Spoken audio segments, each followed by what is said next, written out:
असं आहे की जवळपास मी 60 एक वर्ष तरी या समाजकारणात राजकारणात आहे, तेव्हापासून थोडं थोडं वाचत आलेलं आहे. मला आठवतं की लालबहादूर शास्त्री प्रधानमंत्री असताना पाकिस्तानबरोबर लढाई वगैरे इतर काही गोष्टी झाल्या आणि त्यावेळेला उत्पादन कमी होतं तांदळाचं वगैरे. तर दर शुक्रवारी एक दिवस, दर आठवड्याला एक दिवस कुठल्याही रेस्टॉरंटमध्ये हॉटेलमध्ये भात द्यायचा नाही. तांदळाचे पदार्थ करायचे नाही, म्हणजे तांदूळ वाचवण्यासाठी. त्याच्यानंतर मला हेही आठवतं की मला वाटतं चंद्रशेखर प्रधानमंत्री असण्याच्या आसपास आपल्या देशाचं सोनं जे आहे अगदी विमानातून जे आहे लंडनला इकडे तिकडे त्या गहाण ठेवलं होतं आणि मग नंतरच्या काळामध्ये जे आहे हळूहळू ते सोडवण्यात आलं आणि परत आपण ते आपल्या देशात आणलं. त्यावेळेला सुद्धा अशीच परिस्थिती झाली होती, अक्षरशः विमानातून सोनं नेलं होतं. तर हे असे प्रसंग जे आहेत ते देशावर आले होते. आजचा हा प्रसंग हा अख्ख्या जगावर आलेला आहे. तो फक्त भारत देशावर आलेले प्रसंग होते ते. आजचा हा जो प्रसंग संपूर्ण जगावर आलेला आहे. आपण इतर सगळ्या देशांचा जर अभ्यास जर केला आणि माहिती जर घेतली तर यापूर्वीच कितीतरी पटीनं भाववाढ झालेली आहे. काही ठिकाणी अजिबात म्हणत सुद्धा नाही. पेट्रोलची भाववाढ, डिझेलची भाववाढ, सगळ्याची भाववाढ, आणि हे सगळं तुम्हीच रिपोर्टिंग करत असता, मी रोज ते पाहत असतो. त्यामुळे आतापर्यंत जे आहे आपला देश बराचसा मजबूतीनं उभा आहे. याचंच कारण असं आहे की प्रधानमंत्री मोदी साहेब आणि त्यांच्या सर्व सहकार्याने पूर्वी काही 27 देशांकडून डिझेल पेट्रोल येत होतं. आता जवळजवळ 45-50 देशांकडून वेगवेगळ्या हळूहळू त्यांनी ते घेऊन येऊन टिकाव धरलेला आहे. तरीसुद्धा एकदम पहिल्यासारखी सर्वसामान्य परिस्थिती होणं कठीण आहे. इतरांपेक्षा आपलं चांगलं आहे असं निश्चितपणे आपल्याला म्हणता येईल. म्हणजे टीका टिप्पणी करण्याचं काही कारणच नाही. कारण तुम्हीच सांगता की शेजारच्या पाकिस्तानमध्ये काय चाललं आहे, बांगलादेश, जपानपर्यंत अडचणी निर्माण झालेल्या आहेत या सगळ्या पेट्रोलियम पदार्थाच्यामुळे. त्याच्यामुळं साहजिक आहे किंवा पुढच्या हे जे काही दिवस आहेत हे हळूहळू कुठपर्यंत जाणार आहे. ही लढाई इराण आणि अमेरिका थांबणार आहे की नाही, थांबणार म्हणतात परत सुरू करतात. तर अशा परिस्थितीमध्ये डामाडोल परिस्थिती संपूर्ण जगामध्ये जे आहे एक प्रकारची जी आहे संभ्रमावस्था निर्माण झालेली आहे. आणि अशा वेळेला प्रत्येक देशाने स्वतःहून थोडंसं सावरणं अतिशय गरजेचं आहे. आणि हेही खरं आहे की जे आता फिरते येते की इंदिराजी गांधींनी सुद्धा सांगितलं होतं की सोन्याच्या बाबतीमध्ये त्यांचंसुद्धा स्टेटमेंट एकेकाळी जे आहे आलेलं होतं. तर देशाची ती परिस्थिती आज जगाची परिस्थिती आहे. आणि मग अशा वेळेला जे आहे जर जे प्रधानमंत्र्यांनी जे जे काही सांगितलेलं आहे निश्चितपणे त्याचा विचार आपण सगळ्यांनी करून त्याप्रमाणे वागणं गरजेचं आहे असं मला वाटतं. कारण ही परिस्थिती जी आहे ही मला वाटतं आपल्या देशाने निर्माण केली. ही परिस्थिती आपण ज्या पेट्रोलियम पदार्थांवर ज्या देशांमध्ये राहतो आहोत तिथल्या परिस्थितीमुळे ही सगळी निर्माण झालेली गोष्ट आहे. आणि त्याला काही दुसरा मार्ग नाही ना. धान्याच्या बाबतीत आपण सांगू धान्य पिकवा, धान्य पिकवा, धान्य पिकवा, आपण सर्व करू, हरित क्रांती करा, इथं काय सांगणार आपण. त्यामुळे एकदा की जे हे जे ज्याला आपण काळं सोनं म्हणू किंवा काय म्हणायचं ते म्हणा, हे एकदा मिळेल असं झालं की त्याचे परिणाम सगळ्यांवर होतात. वाहतुकीवर परिणाम होतात, कारखान्याच्या प्रोडक्शनवर परिणाम होतात, सगळ्या याच्यावर जे आहेत. अगदी आता काही 1-1.5 महिन्यापूर्वी तर सगळे रेस्टॉरंट बंद झाले होते, पण आपण हळूहळू 50% ते सुरू केली. तेव्हापासूनच हे अडचणी सुरूच आहेत. तर म्हणून त्यांनी सांगितलेल्या ज्या ज्या गोष्टी आहेत की याचा आपण ह्या गोष्टीचा विचार करा आणि जपून त्या गोष्टी आपण वापरल्या पाहिजेत. महाराष्ट्राच्या बाबतीत म्हणाल तर पेट्रोल जे आहेत आपल्याकडे 1,59,317 किलो लिटर आज शिल्लक आहे. Diesel 2,98,000 kilo litre. LPG 35,432 आणि केरोसिन जे आहे ते सुद्धा आपल्याकडे 4,000 किलो लिटर शिल्लक आहे. विरोधक असा आरोप करतात की पंतप्रधान नरेंद्र मोदी आणि त्यांच्या टीमचं विदेशी धोरण जे आहे ते चुकलं आणि त्यामुळे देशावर अशी आज परिस्थिती निर्माण झालेली आहे आणि देश संकटात सापडलेला आहे आणि मोठ्या आर्थिक संकटाची ही सुरुवात आहे असं सुद्धा विरोधकांनी आरोप. पंतप्रधान यांची जर ही चुकी असेल भारताच्या, मग जपानचं काय झालं, चीनचं काय झालं, बांगलादेशचं काय झालं, युरोपियन देशांचं काय झालं, इतर देशांचं काय झालं? मग जागतिक प्रश्न निर्माण झालेला आहे, सर्वव्यापी प्रश्न आहे. हा फक्त आपल्या देशापुरता निर्माण झालेला प्रश्न नाही. विरोधी पक्षात टीका करायला काय हरकत नाही त्यांना, परंतु हेही समजून घेतलं पाहिजे की हा जागतिक प्रश्न आहे, हा केवळ आपल्या देशाचा प्रश्न नाही. सर, आता जी परिस्थिती एकूण निर्माण झालेली आहे महाराष्ट्रात किती उपलब्धता आहे तुम्ही सांगितलंय, पण तरी सुद्धा येत्या काळामध्ये काही अशी संकटजन्य परिस्थिती निर्माण होऊ शकते का? असं हे सगळं जे आहे या होर्मुझच्या खाडीमध्ये जे काही सुरू आहे, अमेरिका आणि इराण यांचं जे भांडण सुरू आहे त्याच्यावरच या पुढच्या सगळ्या गोष्टीचं जे आहे या सगळ्या गोष्टी अवलंबून राहतील. तो जर प्रश्न सुटला तर काहीच नाही, ताबडतोब प्रश्न 15-20 दिवसामध्ये सगळीकडे जी आहे शांतता होईल आणि ज्या आवश्यक गोष्टी सगळ्या मिळायला सुरुवात होईल. नाना पटोलेंनी अशी टीका केली की पंतप्रधान नरेंद्र मोदी जे आहेत ते अपयशी ठरलेले आहेत मोदी, त्यामुळे त्यांनी सत्तेतनं दूर व्हावं अशी नाना पटोलेंची प्रतिक्रिया आहे. काय आता ते म्हणतात अपयशी आहे, परंतु मोदी साहेब किती वेळा आले प्रधानमंत्री पदावर निवडून, त्याला अपयश कसं म्हणता येईल?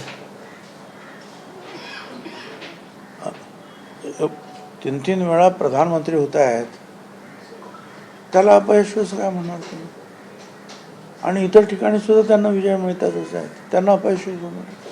ठीक आहे, पण विरोधी पक्ष नेते आहेत, त्यांना बोलण्याचा अधिकार आहे. राज्यातले विरोधक मंत्र्यांवरती टीका करतायत, असं म्हणतात की मंत्री मोठ्या प्रमाणात ताफा घेऊन फिरतात, त्यांनी तापे ज्या आहेत गाड्या कमी केल्या पाहिजे. तुमचं काय मत आहे? हळूहळू जे आहे सगळ्यांनीच या गोष्टीचा विचार करावा लागणार आहे आणि आपला ताफा जो आहे किती कमी करता येईल त्याचा विचार सगळ्यांनीच करायला पाहिजे. कारण प्रधानमंत्री मोदी साहेबांनी दिलेला जो संदेश आहे तो सगळ्यांसाठीच आहे. चंद्रकांत पाटील म्हणतात हा निर्णय नाहीये, हा आव्हान आहे, त्यामुळे निर्णयासारखं पाहू नये तर आव्हान आहे. तेच आव्हान म्हणजे तेच आहे की ना, किंवा जरा काटकसरीचं धोरण ठेवा, कारण ही लढाई किती दिवस आणखी वाढते आहे, प्रश्न कधी मिटतो आहे सांगता येत नाही. म्हणून जरा काटकसरीनं आताच आपण वागलेलं बरं असं त्यांचं. अध्यक्ष राज ठाकरे यांनी देखील म्हटलंय की पंतप्रधान नरेंद्र मोदी ज्या पद्धतीने आवाहन करतात भारताची जनता त्यांना प्रतिसाद देते, मात्र त्यांनी त्यांच्या नेत्यांना देखील थोडं सांगितलं पाहिजे आणि काय उपाययोजना असणार आहे त्या सुद्धा स्पष्ट केलं असं मी म्हटलंय फेसबुकच्या पोस्टच्या माध्यमातून. म्हणजे राज ठाकरे यांचं म्हणणं बरोबर आहे आणि मी आत्ताच सांगितलं की प्रधानमंत्री ज्या वेळेला बोलतात त्यावेळेला तो संदेश मंत्री असतील ने भारताचे इतर मंत्री असतील ने नगरसेवक असतील, आम जनता सगळ्यांसाठी जो आहे हा विचार करण्यासारखा प्रश्न आहे. आता प्रश्न कसा सोडवायचा याबद्दल एक आहे की केरोसिनचा वापर वाढवा म्हणून सांगतायत, त्याप्रमाणे आम्ही सुद्धा केरोसिन देतो आहोत सायमल्टेनियसली, विकावं सगळीकडे. त्याच्यानंतर इथेनॉलचा अधिक वापर आपल्याला कसा करता येईल याच्या, पण प्रत्यक्ष जे पेट्रोल आणि डिझेल आपल्याला जेवढं लागतं ते आपण कित्येक पटीनं जे आहे आपल्याला आयातच करावं लागतं. आणि त्याच्यासाठी जोपर्यंत ती जहाज सुटत नाही तोपर्यंत पहिल्यासारखं वातावरण नाही निर्माण होऊ शकणार पेट्रोल डिझेलच्या बाबतीमध्ये. पण प्रयत्न सुरू आहेत किंवा याच्याऐवजी हे वापरा, इथेनॉलचा आहे त्याचा पण वापर करा, अशा वेगवेगळे जे आहेत प्रयोग सुरू आहेत. साहेब, गॅस पाईप कनेक्शन्स हा इश्यू सगळ्यात मोठा होता मुंबईत. गॅस पाईपलाईन कनेक्शन हा मोठा इश्यू होता मुंबईत. आता स्टेटस काय आहे सध्या? लोक सोसायटीमध्ये ते करतायत का? आणि अनेक मंत्र्यांकडेच बंगल्यांवर नाही घ्या ही वस्तुस्थिती. हे खरं आहे की आपलं अनेकांचं त्याच्याकडे फारसं काही लक्ष नव्हतं, परंतु नंतर 1-2 महिन्यापूर्वी जे मी सांगितलं त्याप्रमाणे भारत सरकारकडे मिटिंगसुद्धा झाली दिल्लीला, आणि मग आम्ही इथे सुद्धा सांगितलं की जिथे जिथे पाईपलाईन्स गेलेल्या आहेत तिथल्या लोकांनी, गॅसच्या पाईपलाईन गेल्यात तिथे त्यांनी तो PNG गॅस वापरण्यासाठी ताबडतोब अर्ज करा आणि तो PNG गॅस वापरा. आणि त्या आम्ही इथे सुद्धा मिटिंग घेतल्या त्या लोकांच्या, महानगर गॅस वगैरे जे आहेत आणि इतर त्यांना वाटून दिलेले आहेत. राज्यातमध्ये सुद्धा वेगवेगळे जिल्हे वाटून दिलेत वेगवेगळ्या लोकांना की त्यांनी हे पाईपलाईनचं काम करायचं. तर त्यांना सुद्धा आम्ही एक्सपिडाईट करायला सांगितलं. आणि दिल्लीत सुद्धा चर्चा झाली, इथे सुद्धा चर्चा झाली.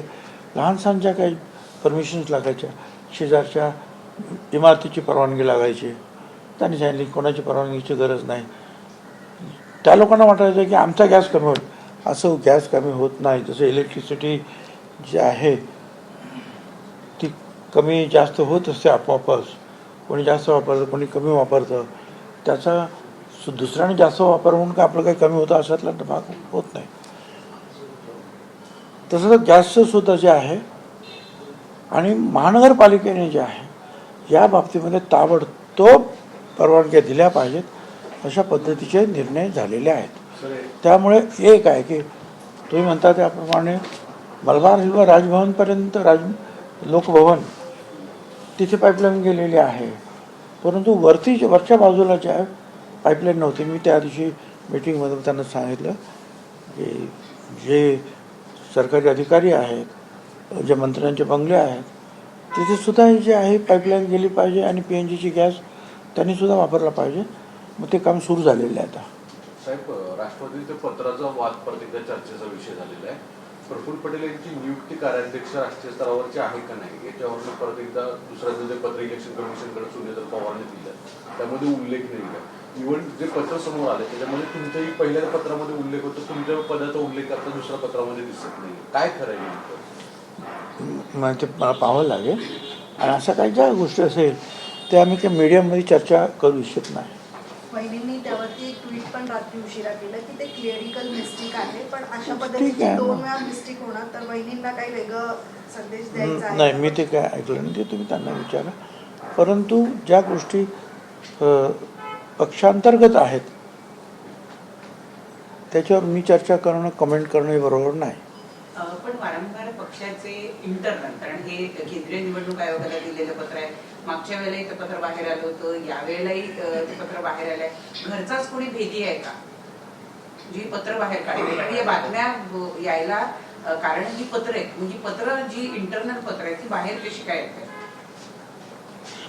मला वाटतं ही काही काही पत्र असतात ती तर पब्लिक डोमेनमध्येच असतात ना. जर इलेक्शन कमिशनकडे गेलं तर कुणाला ते पत्र मिळतातच ना. त्याबद्दल काय बोलायचं? समन्वय समिती जी आहे त्या समन्वय समितीत आपली आणि मुश्रीफ साहेबांची देखील नुकतीच मुक्ती झाल्याचं कळतं आणि त्या ठिकाणी तटकरे आणि प्रफुल्ल पटेल असताना कालच्या बैठकीत आपण देखील होतात, कुठेतरी साईडलाईन केलं जात आहे. मला वाटतं तुम्ही उत्तर देऊन झालेलं आहे. ह्या ज्या काही गोष्टी आहेत ह्या सगळ्याच गोष्टी ज्या आहेत त्या थोडंसं त्याच्यामध्ये ॲम्बिग्युटी आहे, संभ्रम आहे.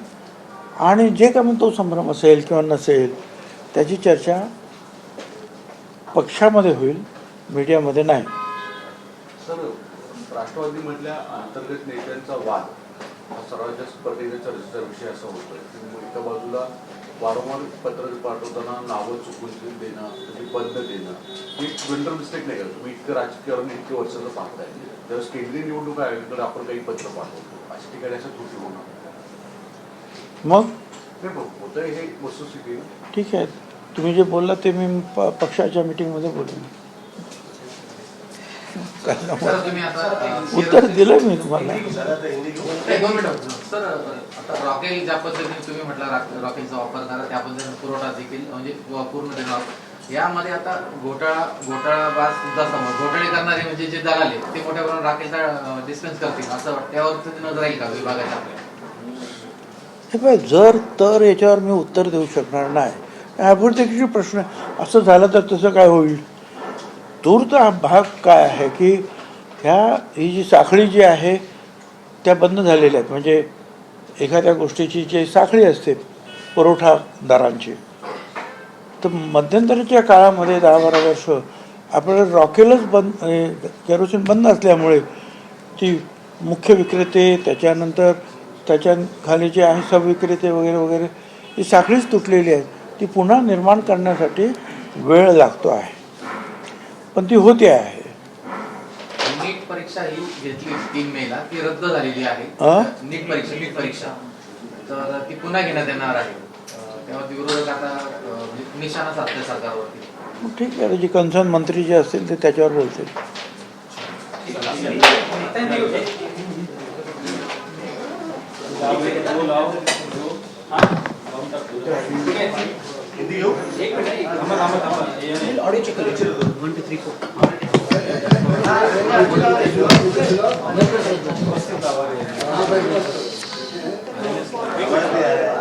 थोडंसं बाकी शांत राहता, ज्यांना विचारायचं.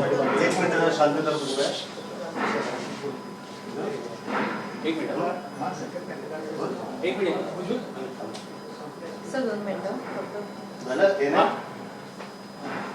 सर, शरद पवार साहब ने एक ट्वीट किया है और पीएम से कहा है कि ऑल पार्टी मीटिंग होनी जरूरी है, क्योंकि 2 दिन पहले पीएम ने जो बचत का आह्वान किया था, पेट्रोल डीजल हो 16 ना खरीदिए, इसके बाद एक पैनिक सिचुएशन देश में देखने को मिल रही है.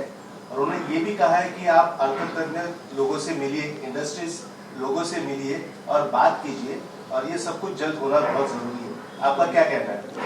ऐसे है ना कि शरद पवार एक बहुत देश में एक ज्येष्ठ नेता है और आज भी वो राज्यसभा के सदस्य हैं.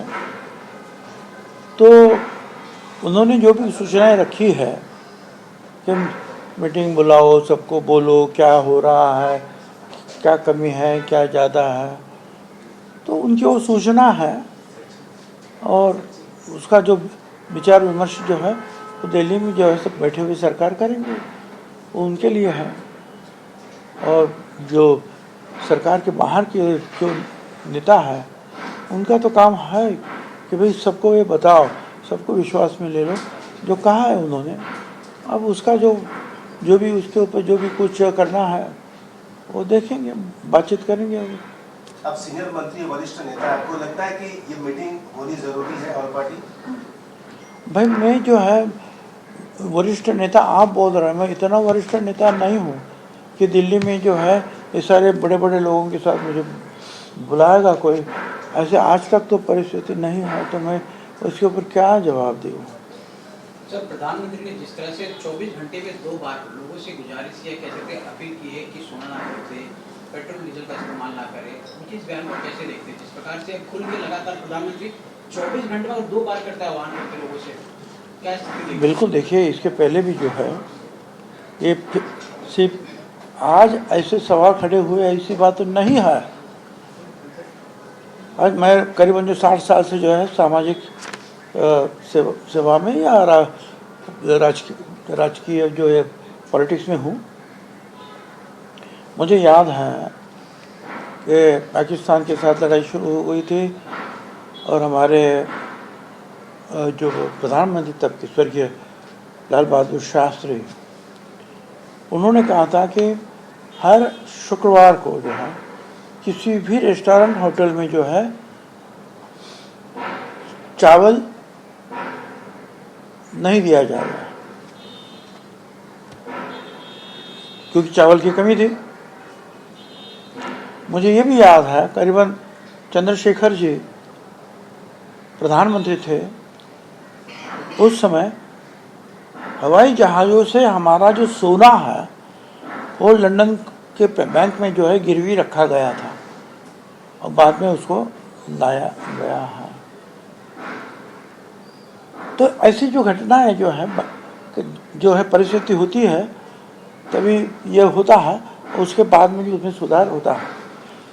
ये ध्यान में रखने की बात है कि ये जो घटना मैंने बताई वो सिर्फ हमारे देश के लिए थी, देश में पैदा हुई थी, और आज के ये जो परिस्थिति जो है ये पूरी दुनिया में निर्माण हुई है, सिर्फ भारत में नहीं।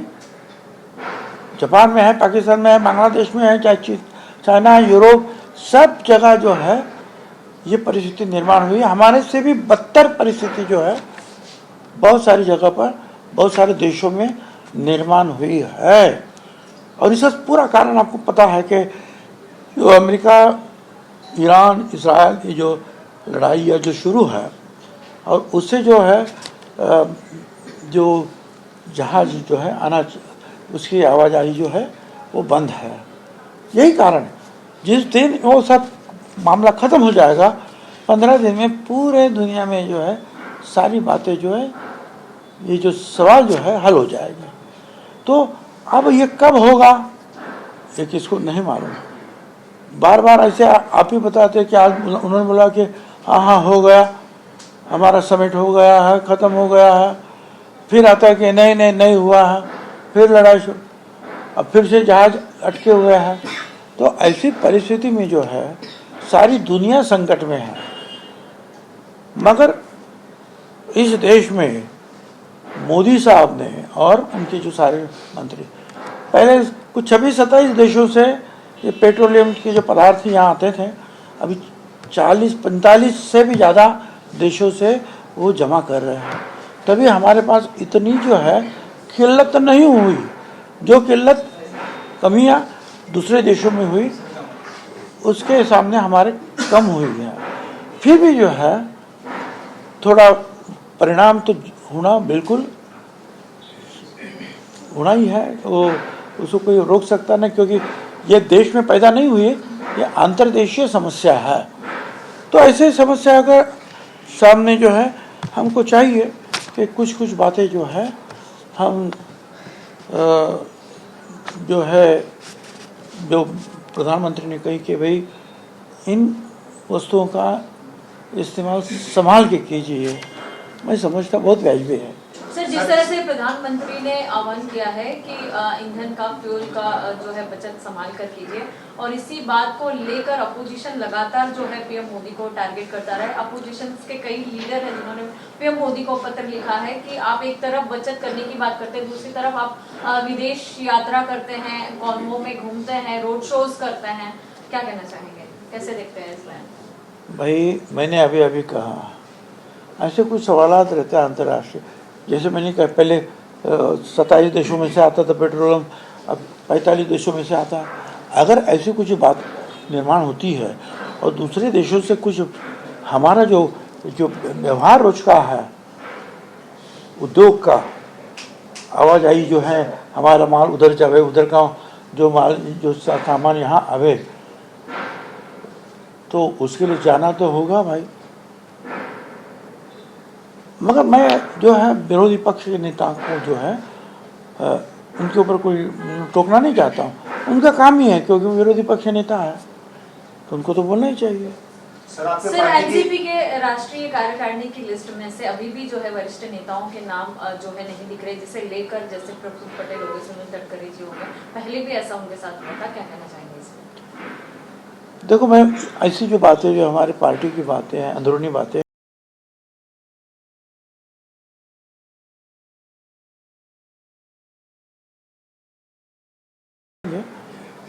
तब मैं भाई इसे क्या हुआ है इसकी मालूमात में जरूर लूंगा। सर, फिर भी ये बातें सामने आ रही है, फिर भी क्या कारण लगता है, क्या हो सकता है, क्यों ऐसा? क्या पार्टी में तो ये सब जो आपने पूछो क्यों होता है, कारण क्या है, ये पार्टी में मैं इसके बारे में पूछताछ करूंगा।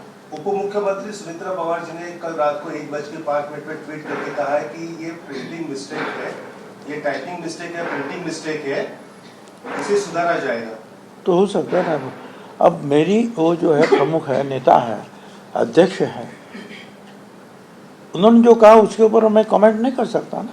क्या पार्टी में सब कुछ ठीक चल रहा है सर, जिस प्रकार से बहुत ठीक चला है, कोई प्रॉब्लम नहीं है।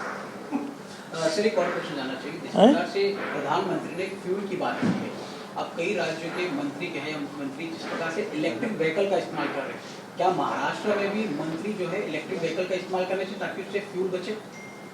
देखिए इलेक्ट्रिकल व्हीकल्स जो है उसके लिए भी इतने व्हीकल्स आए हैं क्या, और वहाँ जो चार्जिंग स्टेशन से लेकर सारी चीज़ें सर्विस स्टेशन तक सारी जो बातें हैं वो आहिस्ते आहिस्ते बढ़ेगी, एक साथ एक महीने में नहीं सब कुछ हो सकता है। वही प्रधानमंत्री की अपील के बाद विपक्ष के कई सारे नेता प्रधानमंत्री के ऊपर टीका टिप्पणी करे, कह रहे कि प्रधानमंत्री कैपेबल नहीं है, उनको वो देश चलाने लायक नहीं है, उनको तुरंत इस्तीफा दे देना चाहिए। सर क्या करे, वो विरोधी पक्ष नेता है तो उनको तो वो कहना ही है, वो नहीं कहेंगे तो और कौन कहेगा। मुझे बात सामने रखना है कि वो 3 बार जो प्रधानमंत्री हो चुके हैं और आज के भी जो इलेक्शन हो रहे हैं वहाँ भी वो जीत रहे हैं। और इतना ही नहीं है कि दूसरे देशों में जो बहुत ही गंभीर प्रश्न निर्माण हुए हैं ये डीजल पेट्रोल की किल्लत के कारण, वो हमारे देश में उतना नहीं हुआ है, तो उसके लिए तो उनको धन्यवाद देना चाहिए। सर महाराष्ट्र गवर्नमेंट ने जो है 69 लड़की बहनों का जो वेरिफिकेशन ड्राइव के तहत जो है उनके जो 69 वुमेन्स है जिन्हें लाभ मिल रहा था उनके नामों को निकाल दिया गया, 69 लाख लड़की बहनों। तो क्यों निकाला है सर, क्या कारण है बताइए? और आप ही बताओ ना क्या कारण है। वेरिफिकेशन ड्राइव के तहत ये किया गया। अब तो काय का वेरिफिकेशन हो गया। अरे भाई जो है पहले से बताया गया था कि जिनके पास गाड़ियां हैं, जिनके पास जो है जो गरीब है उनके भी घर में सिर्फ 2 जो हमारी जो बहनें हैं उनको ही फ़ायदा मिलेगा। अगर उस नियम को तोड़ कर किसी कोई फ़ायदा लेता है तो उसी का वेरिफिकेशन होना ही है ना फिर। और वेरिफिकेशन में वो अगर जो है सामने आए उनके नाम तो बंद होगा।